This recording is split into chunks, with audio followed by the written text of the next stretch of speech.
Ons lees die oordenking vir die 11de Mei uit Die Here is my herder met die vriendelike vergunning van Lizet Marie. Die opskrif vir vandag se oordenking is die God van naby. Ons teksvers kom uit die bekende Psalm 23 vers 1. Die Here is my herder, ek kom niks kort nie.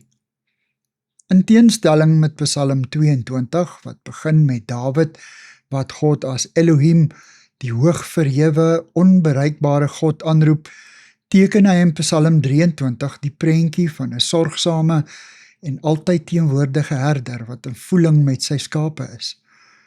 Psalm 23 is een van die mees aangehaalde skrifgedeeltes in die Bybel.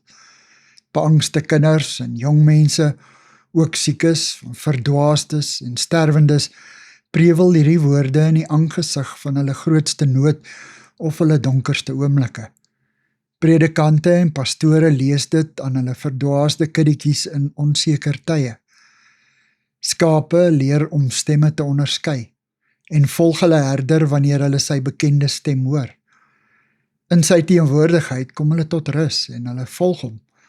Net so wil die herder van Psalm 23 ons lei en beskud, indien ons leer om sy stem te herken en te gehoorsaam. 'n Kollega vertel dat sy in 'n swaarkry tyd in haar lewe net Psalm 23 gelees het.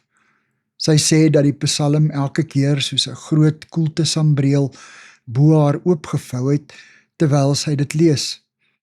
In haar angs en nood het hierdie enkel Psalm haar bang hart tot rus gebring. Dis al wat ek nodig gehad het. Dit het my staande laat bly. Dit het my gevoed en geborge laat voel. En laat besef God gee om vir my. In Psalm 23 het sy al die fasette van 'n lewe in die koelskadu van God se sambreel ervaar. Die oorgawe aan God se volkome sorg en sy voorsiening en beskerming. Ook sy leiding en seën en die hoogtepunt, die feesmaal aan sy tafel. Here, U is my herder. U is Jahwe. Ek gee myself oor aan U volkome sorg, voorsiening en beskerming, nou en vir altyd. Amen. Dankie vir die saamkuier. Ek deel Lizet se kontakbesonderhede in die inligtingsparagraaf van die kanaal.